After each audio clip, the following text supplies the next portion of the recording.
Old Farmer Jimmy is out there somewhere scouting right now. He may not even be scouting, he's probably just waiting for trespassers. And Farmer Jimmy is a pretty good shot.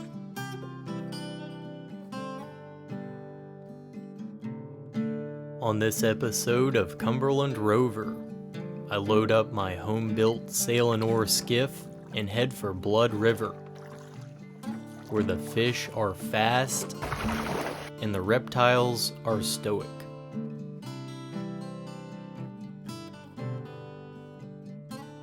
A long ways up a remote creek, I face a dilemma: pass the yellow sign and test the wrath of Farmer Jimmy, or take evasive action.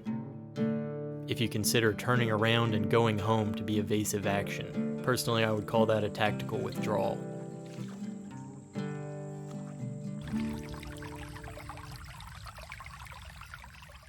Soon may the wellerman come, bring us coffee, tea, and rum. One day when the tonguing is done, take our leave and go. At a fair in the sunny town, her hair was blonde and her dress was brown. Soon may the wellerman come around.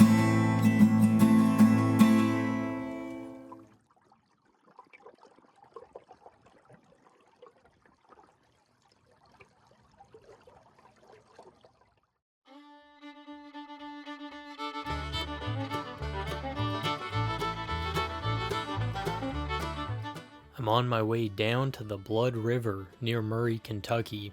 You'll notice a mailbox every once in a while here and a driveway coming out of the woods. This is what we in Kentucky would call an urban center.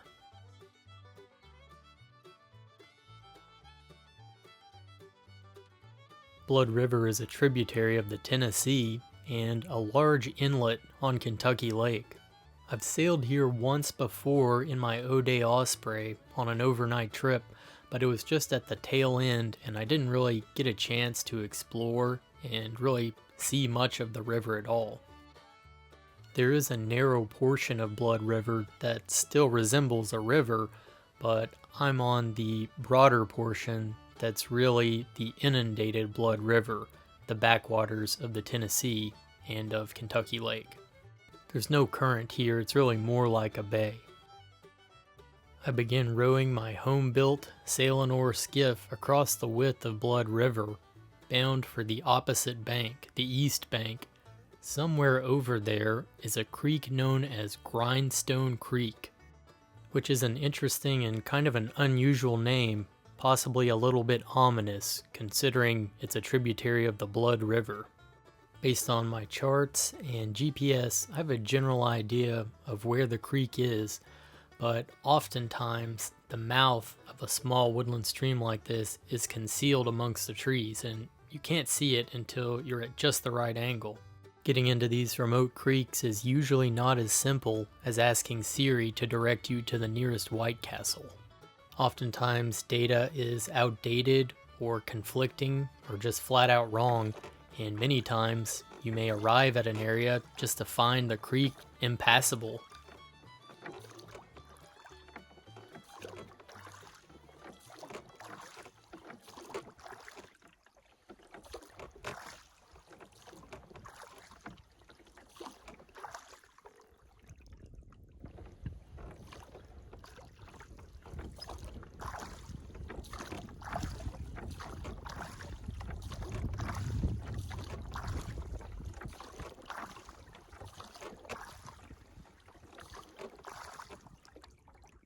Consulting GPS, it looks like the bow is aimed perfectly at the mouth of Grindstone Creek. I can't see the mouth yet from the angle that I'm at, but I do see a very straight row of cypress trees on a muddy bank, and that can often indicate the bank of a creek. The water is very low this time of year, and I can see the area surrounding the trees where I think the mouth of the creek is very flat and mostly shallow, but I figure I should be able to get in that creek channel and have deep enough water to get up the creek.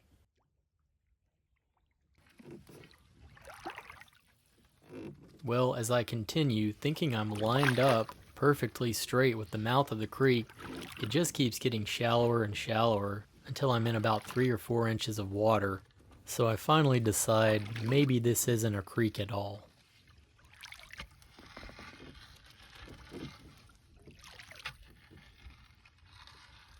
I row a big half circle to get around the mud flats, and I decide to check out a little pocket just to the north of where I thought the creek was.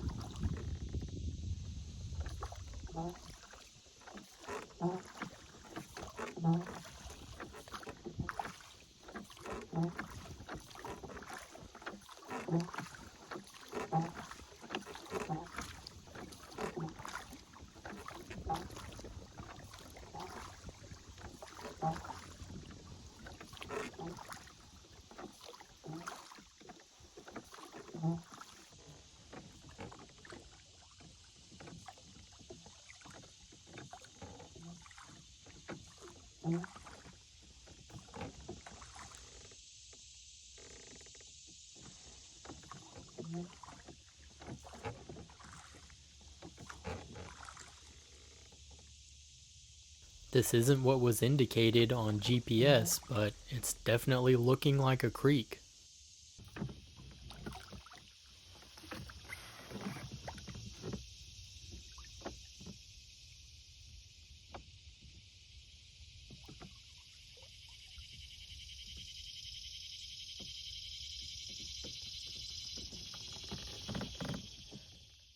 Pennants are now available at cumberlandrover.com. Historically flown for signal purposes, a pennant is that indescribable something that your boat is missing. They can help you read the wind, increase visibility of your small craft, and they just look cool, fluttering from the masthead or yard of a lug sail. You can have any color you want, as long as it's bright red. I have 2 styles of pennant now available at cumberlandrover.com.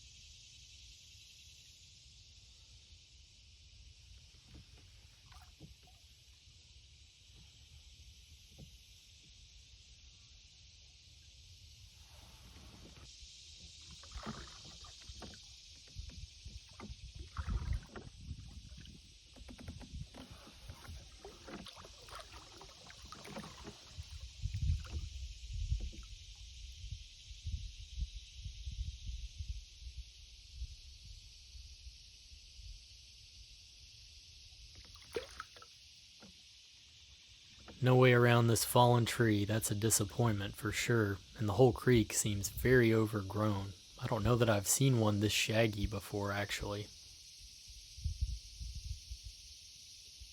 I retire to a nearby feeder to eat lunch and figure out my next move. Sadly, I was only able to get a few hundred feet up Grindstone Creek. I guess my expectations were too high maybe, but I suppose that's what makes it exploring. You don't know what you're going to find. You don't even know if you're going to be able to carry on the journey, but that's all part of it. So now I've stopped for lunch. I just kind of need a little rest here. And I have to say, this creek is giving me Clark's River vibes for sure. It's got that high, muddy bank, and water is pretty murky. Braunschweiger from Aldi. Highly recommended. It's good stuff.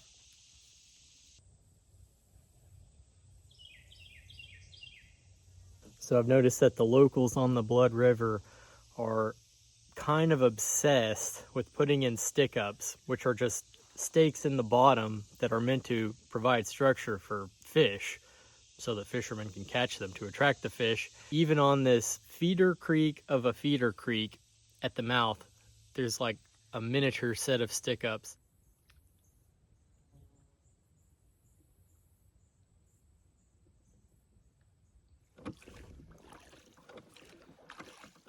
After reviewing the satellite image, I decided that the original location I was looking at was actually the true location of Grindstone Creek.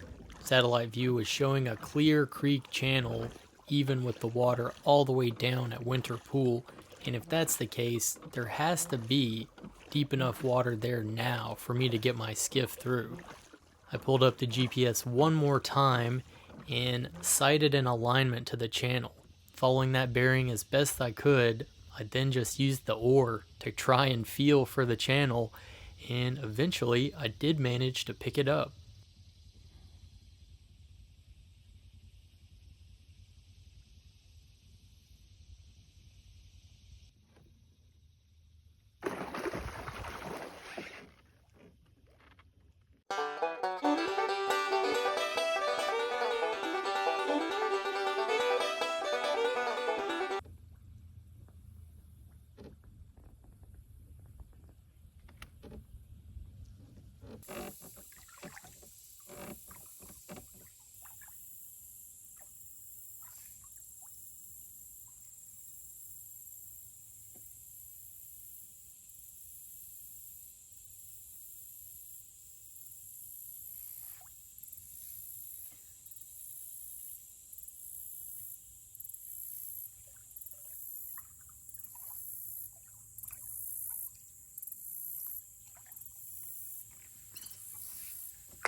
That's about the end of the line for the boat, but as always, I'll continue to explore on foot.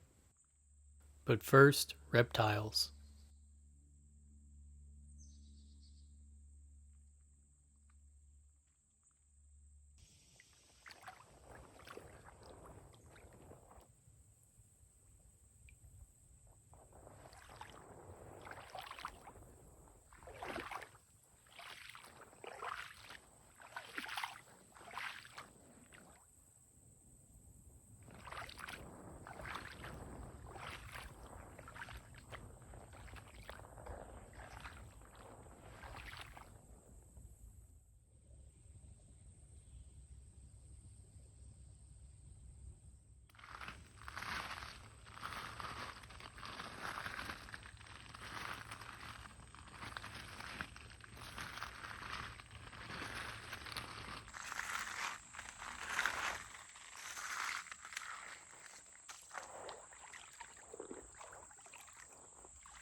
That little snaky dude was just sitting there watching me. They can really blend in a pile of sticks or a big ball of roots like that.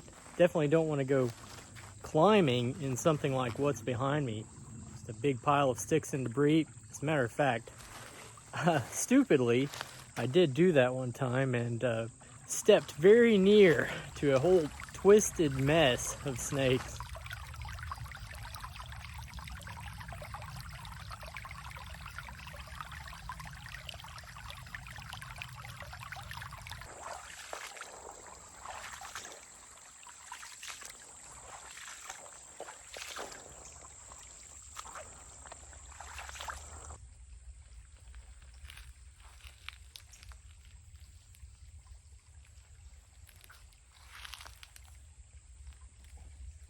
Came to a big log jam on the main creek. I think I found a way around it, and then I stumbled on this feeder. It's totally dry and the bottom is all sand. I'm tempted to walk up it a little ways. This is something new to me.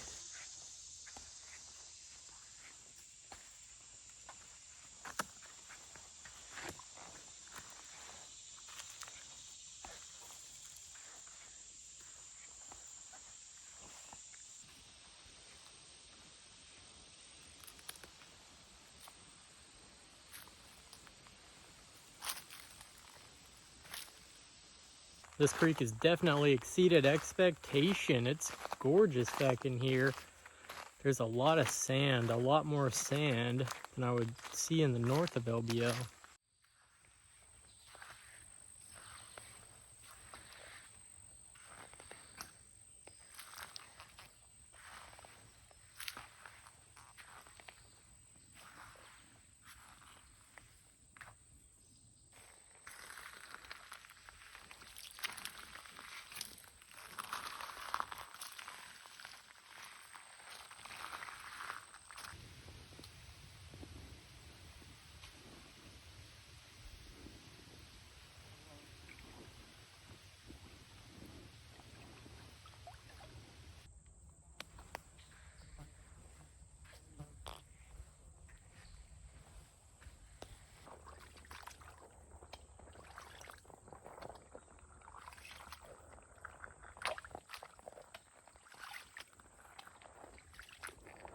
I was looking down at the creek bed and I said, hey, those are some large cypress roots, or not roots, I forget what they call them, but it's essentially part of the root structure that sticks up above ground. Well, they're kind of hanging out in the creek bed.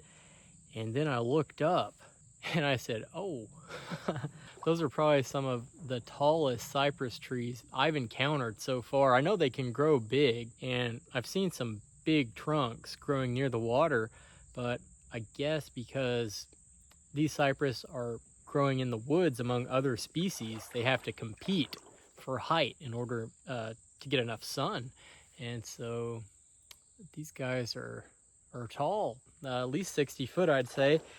And there's a stand here of about, I don't know, 30 to 40 in one little cluster. Nailed together among two cypress trunks here is an old wooden deer stand built of 2x4s, and it's very, very much falling apart and dilapidated, but so who knows how old that thing is, but that's kind of cool.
Came to a fork, and I'm walking up the left fork up a long straight chute.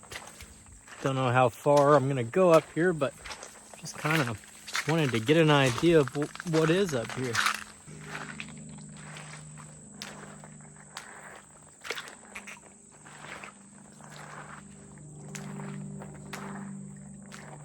Pretty sure most hunters don't build their deer stands out of 2x4s nowadays, but I don't see why not. Here's another old one, and it's a really old one. It's just about completely gone.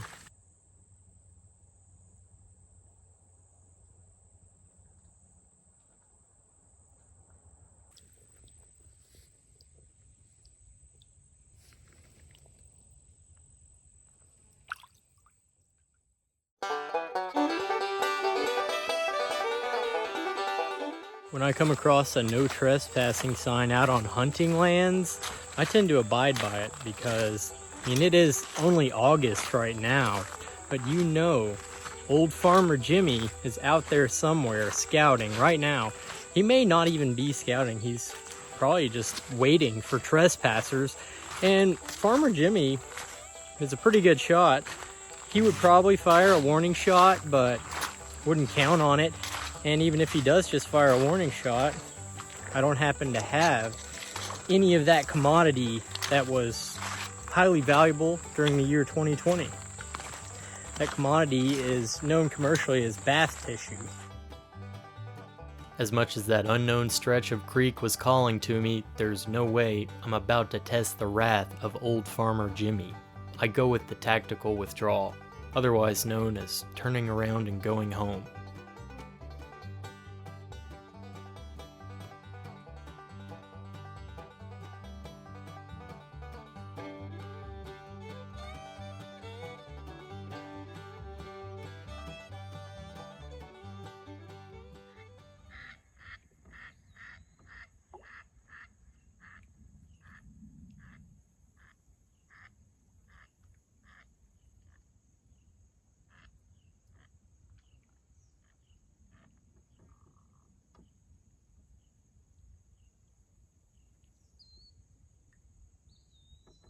Pennants are now available at cumberlandrover.com. Historically flown for signal purposes, a pennant is that indescribable something that your boat is missing. They can help you read the wind, increase visibility of your small craft, and they just look cool, fluttering from the masthead or yard of a lug sail. You can have any color you want, as long as it's bright red.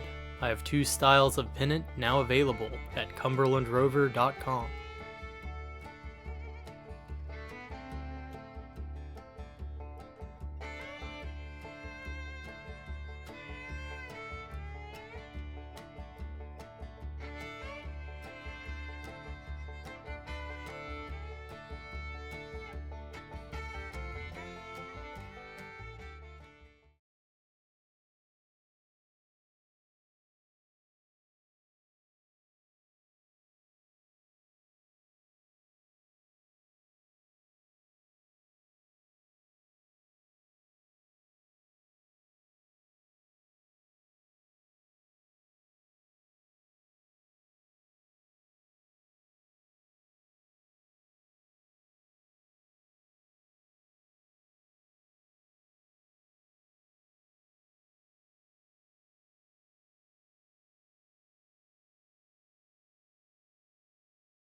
And I said, hey, those are some large cypress roots, or not roots, I forget what they call them, but it's essentially part of the root structure that sticks up above ground. Well, they're kind of hanging out in the creek bed.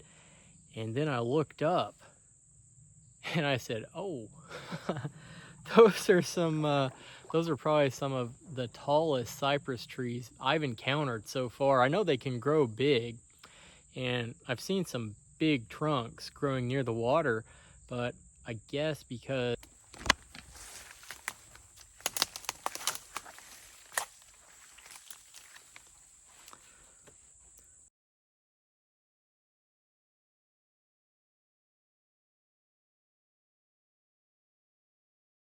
this is a pretty broad trunk